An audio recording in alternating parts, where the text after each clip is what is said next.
দোকানের মতোই পারফেক্ট নরম স্পঞ্জ রসগোল্লা কি করে বাড়িতে তৈরি করবে আজকের ভিডিওতে সেটাই শেয়ার করব। আসসালামু আলাইকুম, কেমন আছো তোমরা সবাই? নতুন একটি রেসিপিতে তোমাদের সবাইকে স্বাগত জানাই।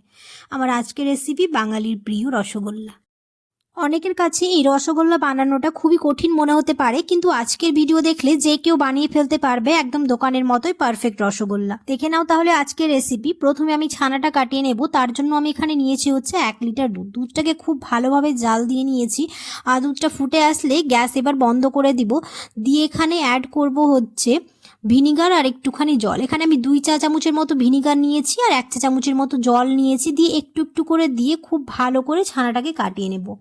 একটু একটু করে দিয়ে চামচ দিয়ে নাড়তে থাকবো। আর দেখতেই পাচ্ছ জল থেকে ছানাটা আলাদা হয়ে এসছে আর কালারটাও চেঞ্জ হয়ে গেছে। তো আমাদের ছানা কাটানো হয়ে গেছে। এরকম একটা সুতির কাপড় নিয়ে এবার ছানাটা ছেঁকে নেব খুব ভালো করে। এখানে একটু ঠান্ডা জল দিয়ে ধুয়ে নিলাম, তাহলে ভিনিগারের স্মেলটা চলে যাবে। দিয়ে এটাকে খুব ভালো করে চেপে রেখে দেবো কিছুক্ষণের জন্য, যাতে পুরোপুরি জলটা ঝরে যায়। এরকম একটা ভারী জিনিস দিয়ে চাপা দিয়ে রাখলাম, তাহলে পুরোপুরি জলটা ঝরে যাবে। এখানে এবার শিরাটা বানিয়ে নিব। তার জন্য আমি এখানে দিয়ে দিলাম হচ্ছে 1 লিটার জল আর দিয়ে দিলাম হচ্ছে 300 গ্রাম চিনি। দেখতেই পাচ্ছ চিনির মধ্যে অনেকগুলোই নোংরা আছে, এই নোংরাগুলোকে তুলে ফেলবো। তার জন্য এখানে আমি গরুর দুধ নিয়েছি, তোমরা চাইলে পাউডার দুধ জলের সঙ্গে মিক্স করেও দিতে পারো। এবার ফুটে এসছে, এবার একটু একটু করে দিয়ে দেবো, তাহলে চিনির মধ্যে যে নোংরাগুলো থাকে সেগুলো এবার ফ্যানার মধ্যে দিয়ে বেরিয়ে আসবে।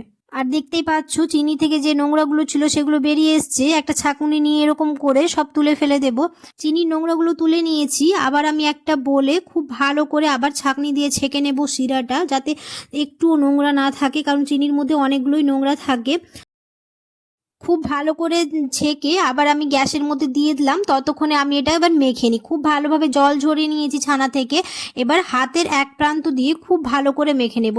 আবার খুব বেশি সময় ধরে মাখবো না, না হলে এটার মধ্যে দিয়ে ফ্যাট রিলিজ হবে, তাহলে রসগোল্লাটা ভালো হবে না। দেখতেই পাচ্ছ ব্যাটারটা যখন এরকম পাত্র থেকে ছেড়ে ছেড়ে আসবে, দেখতে পাচ্ছ পুরো ক্লিন হয়ে গেল, তাহলে আমাদের হয়ে গেছে ব্যাটারটা রেডি। এরকম এবার ছোট ছোট করে লেচি কেটে নেব।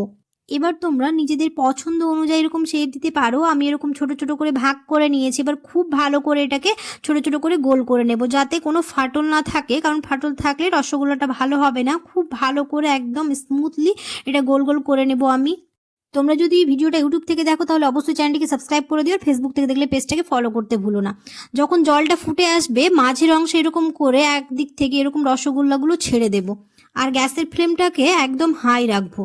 সবগুলো রসগোল্লা দেওয়ার পর একটা চামচ নিয়ে খুব ভালো করে নাড়িয়ে চাড়িয়ে দেবো, যাতে রসগোল্লার গায়ে না লাগে। এরকম ফাঁকা ফাঁকা দিয়ে খুব ভালো করে এটা নাড়িয়ে চাড়িয়ে দেবো, তাহলে রসগোল্লাগুলো পুরো ওটাই ছড়িয়ে পড়বে চারদিকে। এবার এটা ঢেকে 10 মিনিটের জন্য রেখে দেবো, তাহলে রেডি হয়ে যাবে আমাদের দোকানের মতো রসগোল্লা। আশা করছি আমার আজকের রেসিপি বুঝতে তোমাদের কোনো অসুবিধে হয়নি। ঢাকনা চাপা দিয়ে এই ফাঁকা অংশে একটুখানি টিস্যু দিয়ে দেবো আর প্রায় 10 মিনিটের জন্য রেখে দেবো, তাহলে হয়ে যাবে।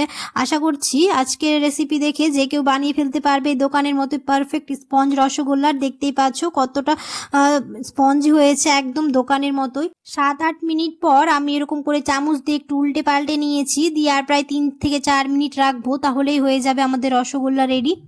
হয়ে গেছে আমাদের রসগোল্লা রেডি। এটা এবার রেখে দেবো 1 থেকে 2 ঘন্টার জন্য, তাহলে খুব ভালোভাবে রসের সাথে মিশে যাবে। কেমন হয়েছে অবশ্যই তোমরা কমেন্টে জানিও। যদি ভালো লেগে থাকে তাহলে অবশ্যই একটা লাইক করে দিও।